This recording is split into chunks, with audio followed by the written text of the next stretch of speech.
In the early 60s, a group of rather rebellious cave divers in the north of England saw the opportunity to break away from what they saw as the slightly regimental confines of the cave diving group and formed what they would call the Northern Section.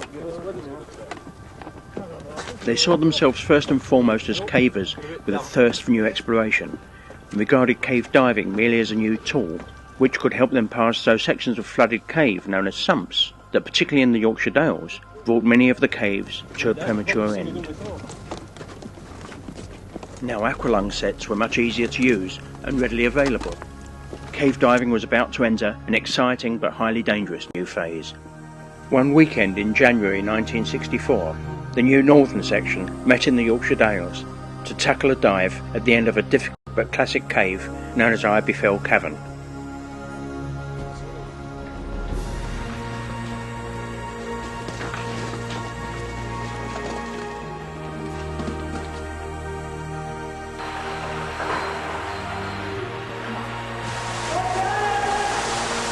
The main motivator of the group was a diver called Mike Boone.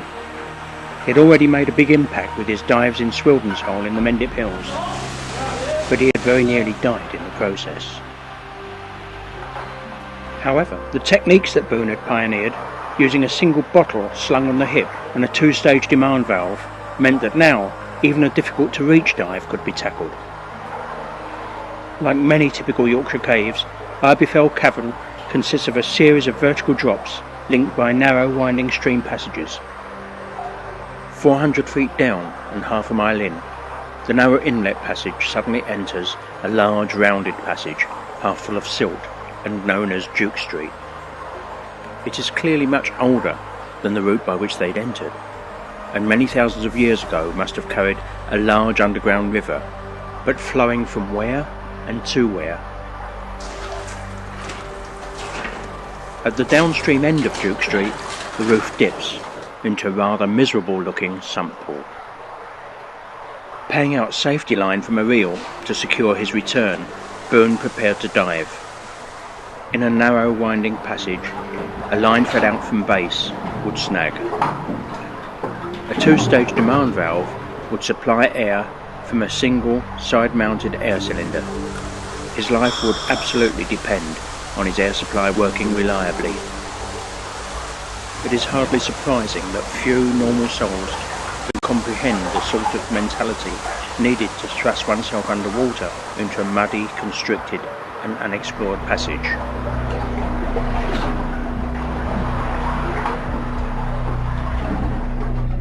Bob Gillibrand prepares his diving set, ready to dive through if Boone reaches unexplored passage beyond the sump. In the meantime, the only way that Boone's companions can judge his progress is by an occasional twitch of the line.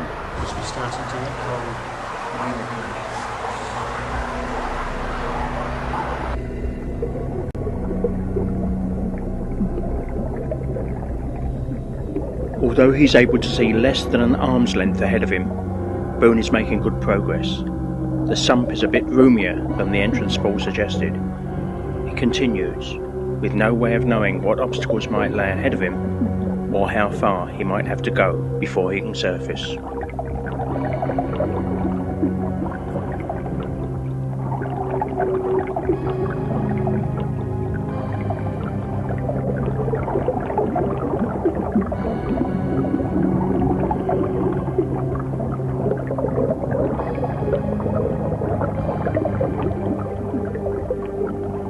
About 70 feet in, the roof begins to rise, and Boone soon sees a mirrored surface ahead.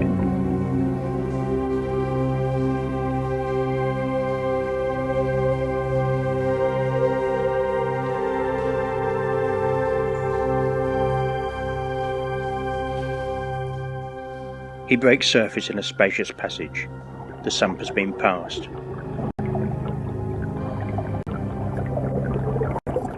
His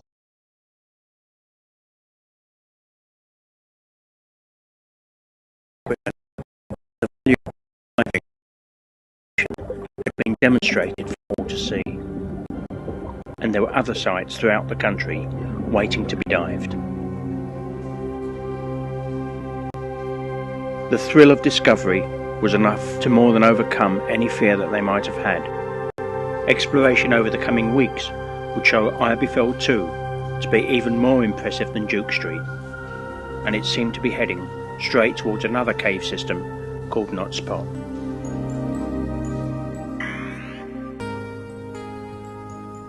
Enthusiasm in the group was understandably running high. Many sites throughout the Yorkshire Dales awaited their attention. It was Alan Clegg that diverted Boone's attention toward Lancaster Cave. He himself had discovered it in 1963. Here, the problem was not the two short sumps, but what he had discovered beyond them. They were carrying 6 5-foot lengths of steel pipe. For the first time, a difficult and potentially dangerous cave exploration technique was to be attempted beyond a sump. Fortunately, the journey from the entrance to the sumps was short and not difficult, but the sumps themselves were constricted and rather contorted, and feeding the pipes through would be a long, cold operation.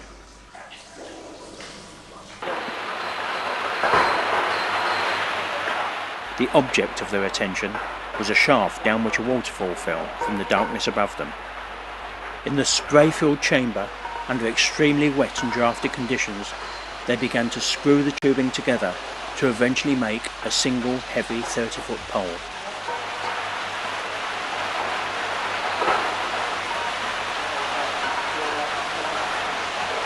With a wire ladder suspended from the top, the pole was with some difficulty manoeuvred into position up the shaft.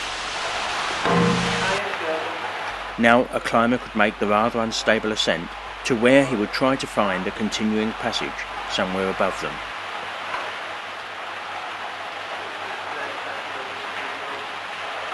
As ever, it wasn't to prove as easy as that.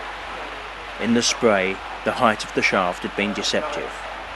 From the top of the ladder, the shaft was seen to continue further upward. The following day, an attempt was made to climb higher, using pitons, but without success. Nevertheless, the climb was completed later that year. More climbs followed, and eventually over half a mile of fine ascending stream passage would be explored before a new upper entrance was finally opened up. Meanwhile, the northern section of the cave diving group had other fish to fry. The dry riverbed of Easgill is the surface indication of one of Britain's finest cave systems. Nearby, a 100-foot vertical shaft, known as Lancaster Hole, leads to a 20-mile long network of cave passages. The missing Easgill water is now found deep underground, running in an impressive canyon. Following it downstream, a large, dark and forbidding sump pool stops progress. In March 1964, Boone, Clegg and a support party which included Clegg's wife Dorothy had decided to look at the sump. Boone elected to dive first. The Lancaster Hole sump is an enormous sump. I don't know if there's any bigger in the Dales. Instead of diving from the start of the sump, I thought I would save doing this by floating in a rubber tube to the end of the sump and then diving vertically from it. Now bear in mind that all this is without fins. Fins really weren't in use for cave diving at this point. I tied my diving line to the tube, and then I paddled out the tube to the end, and then I dived into it.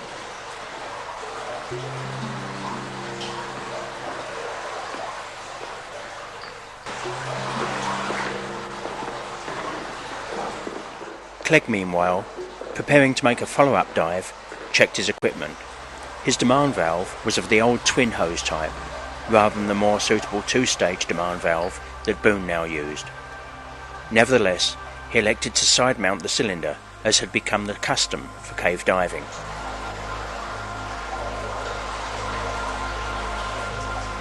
Meanwhile, Boone had got a problem and was returning to base. Well, as it happened, the line kind of snarled up on the drum at a depth of about 17 feet, but I was hanging there in mid-water without any fins. It was obviously a long way to go to the bottom, so I wasn't unhappy that the line had rolled up anyway.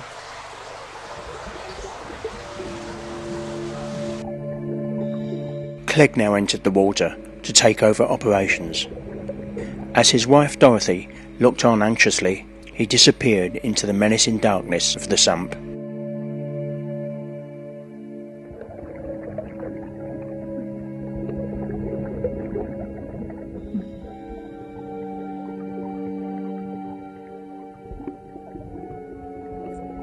At first, all seemed to go normally, but then there were indications that Clegg was having difficulties. I just sort of adopted a wait-and-see approach, and then there was a sort of big cloud of bubbles came up, and I then knew the mouthpiece was out of his mouth, and I dived into him.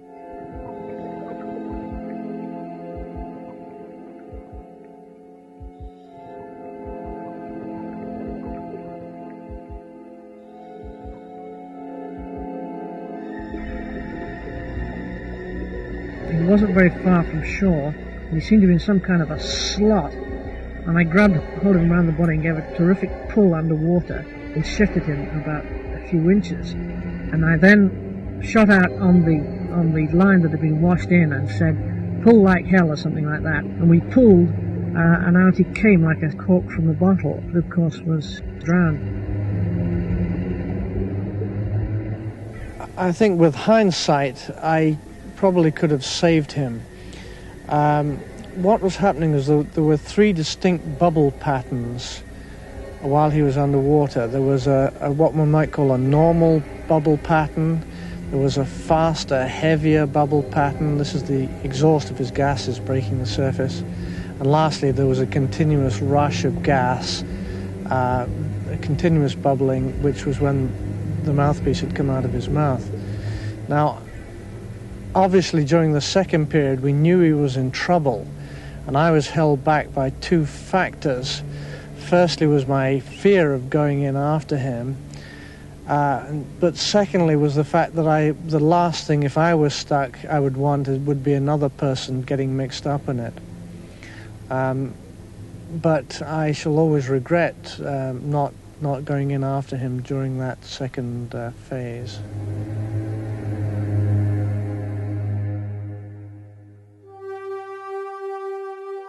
The death of Alan Clegg hardened attitudes both within the caving world and among the general public. However, with aqualungs becoming ever more available and relatively inexpensive, there were still those that realised that cave diving could offer a whole new area of discovery and considered the risk was worthwhile. Bristol University student Mike Wooding and his diving partner Dave Savage were making impressive new advances in both Swildens and in Wookey Hole. In Swildens they reached sump 12, whilst in Wookey they pushed on to attain chamber 18.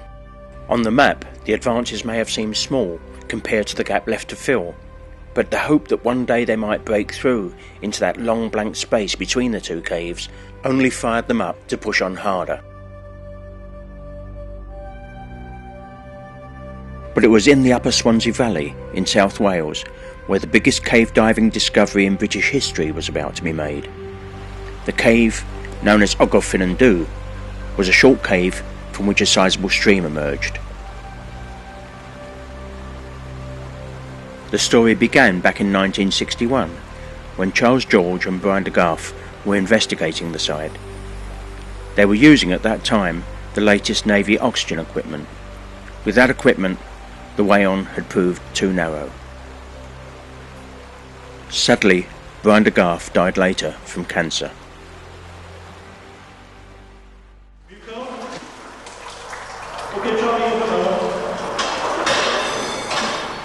Now 5 years on, Charles George was back with a new partner, John Osborne.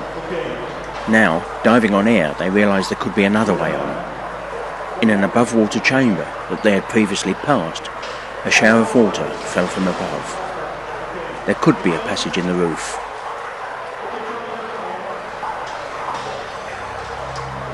That's all we'll know, isn't it?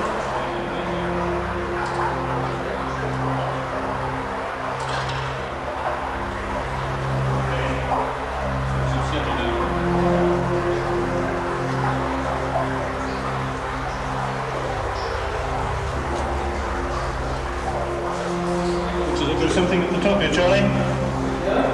Yeah. Does it still work for you, Charlie? Still there? Yeah. Any bigger? Yeah. The ladder did the job, but the climb was precarious. The passage at the top was small, but they were encouraged by a noticeable draft of air. Yeah, it's not big up here.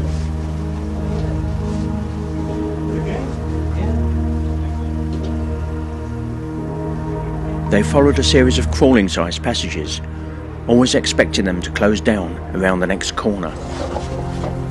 The passage soon became bigger and they got back to the stream, and they began to realise that they had entered a huge cave system. Exploration would continue for many years. New entrances would be found, and by the mid-70s over 26 miles of passages could be explored in Ogof-Fernandou, and it would be the longest and deepest cave in Britain.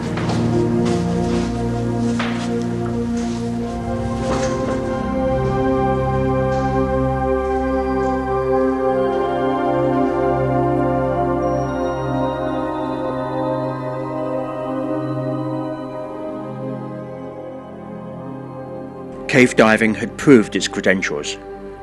Surely now nobody could doubt its value as a tool for cave exploration. But safety was still an issue, and sometimes the lessons would continue to be learned the very hardest way.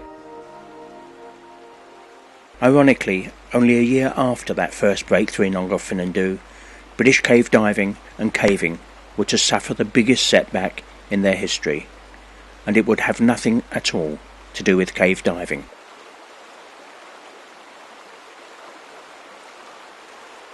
In August 1967, a group of Yorkshire's strongest young cavers entered the notorious Mossdale caverns, which had a total of 6 miles of explored passage, most of it crawling. Among them were 3 very active members of the northern section of the cave diving group, Bill Frakes, Colin Vickers and John Ogden.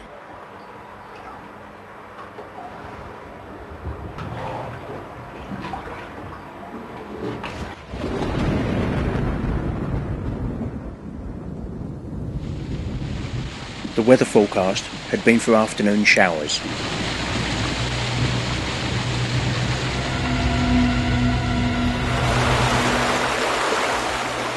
The reality was an extraordinary local cloudburst which rapidly swelled the streams that fed into the cave.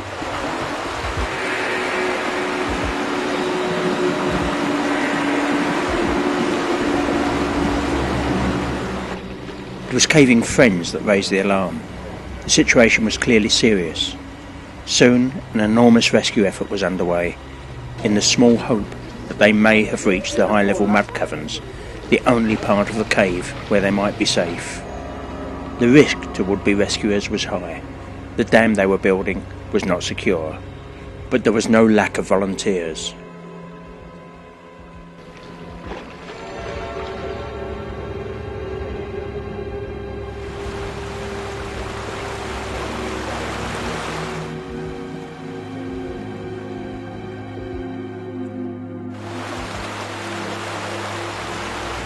After 2 days of frantic effort, with a team of over 100 people, 5 bodies were located. There were indications that the force of water that they'd encountered was horrific. The 6th body, forced into a narrow crevice, was found a day later, covered in flood debris. Morale among the rescuers sank. The story hit the newspapers in that huge way that caving successes never do. The public image of caving sank to an all-time low, and what was left of the northern section of the cave diving group was stunned into inactivity for several years.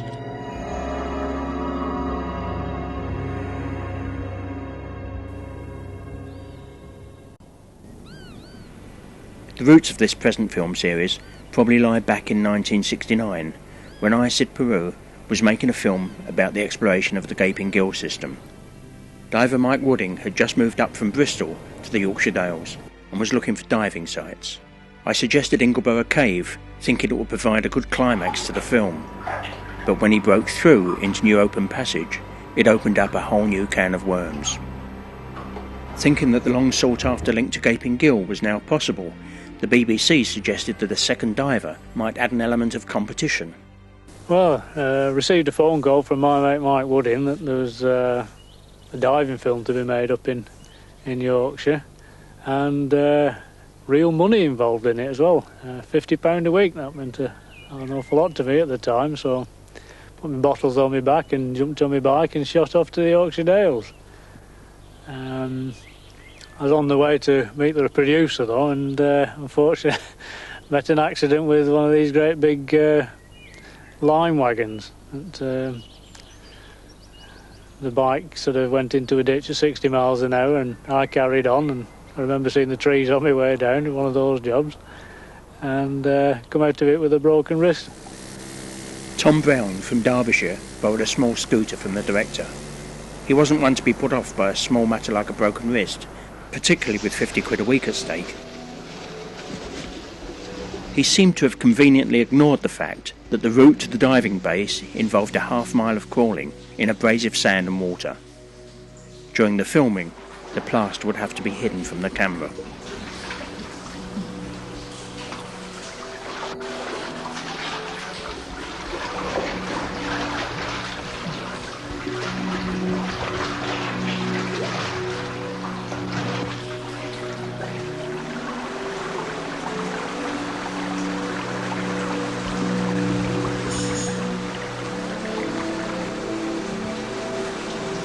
There was certainly some concern about how he might manage once he was underwater.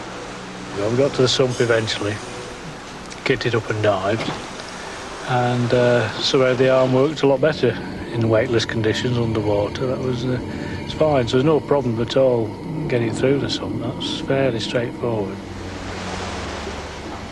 Having surfaced at the far sump and de-kitted, the next obstacle really was to actually negotiate the climb. Now Wooding had pushed this so far and got up the climb in his effort to make a connection with Gaping Gill. But it's not an easy climb, a little bit awkward. I couldn't make the arm work to pull myself up onto the necessary ledges to continue. I was a little bit optimistic, hoping the plaster survived the first dive, but it certainly went, it was very soggy. So there's only one thing to do, and that was to head off back to Keighley Hospital for another plaster. And needless to say, they weren't very pleased, and I don't think they really believed me when I said it was caught in a heavy rain shower. I don't suppose they'd believe I'd been diving with it either, but with some persuasion they eventually put me a new plaster on and sent me off again. So we tackled up for another shot at the dive. Tom, realising that he couldn't manage the climb, now decided to push into a side passage that he'd noticed on the way out. It meant laying new line. Line reels are notoriously difficult things to handle, but even more difficult when you've got your arm in a plaster. But I'm afraid I got fairly well tangled up in the line at this stage. The line had come off the reel and jammed and sort of wrapped around the gear. But fortunately I always carry a knife, so I cut my way through all the line. It's a bit of a hairy moment, but made my way out and decided I'm going to have another shot at this. We decided to go for the latest technological development and wrap the arm in fiberglass. So we took the old plaster off, wrapped the arm in a mixture of polythene bags and and toilet paper, and then started to apply the fiberglass. One thing I didn't know is that fiberglass in fact gets very hot when it starts to set. So for a while we're actually pouring cold water down one end and watching it come out the other. But it set very well, and we filed the edges off and smoothed it up, cut it down the middle so I could take it off and clean it. And it was one marvellous thing to behold, was this. The BBC, however, decided that while Wooding dived at Ingleborough Cave, Tom should switch his attentions to the Gaping Gill end, at a site known as Deep Well. The trip down to Deep Well through Gaping Gill was quite a serious proposition. It was the most inaccessible sumps in Britain. But by now, with the brand new sort of army fiberglass, we think we could have could manage it this time.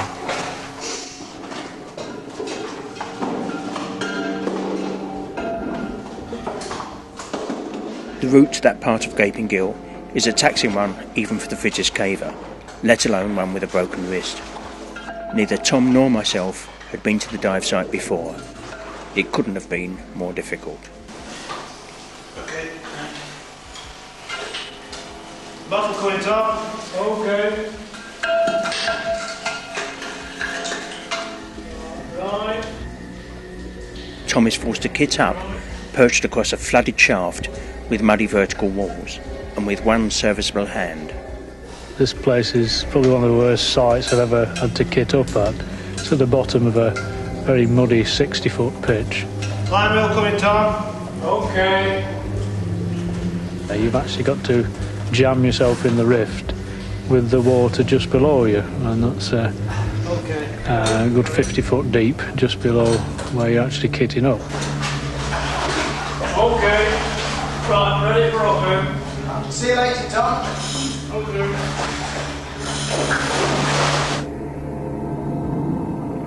Dropped into the water, and it was one of the biggest places I've actually ever seen underwater underground. The whole chamber just went straight down and opened out completely. There's a tremendous feeling of agoraphobia in there. So I swam straight off down to the bottom. And at this point you couldn't see any walls in any direction at all, so it must have been a very big chamber. Visibility was very good, there was no problem with that. Carried on down following the floor to reach the final depth of about 70 foot. But at that point actually took in a breath of air and took in a great gulp of water. But it was a split-second decision of just the only thing to do was to ditch the line and go like hell for the small entrance to the sump.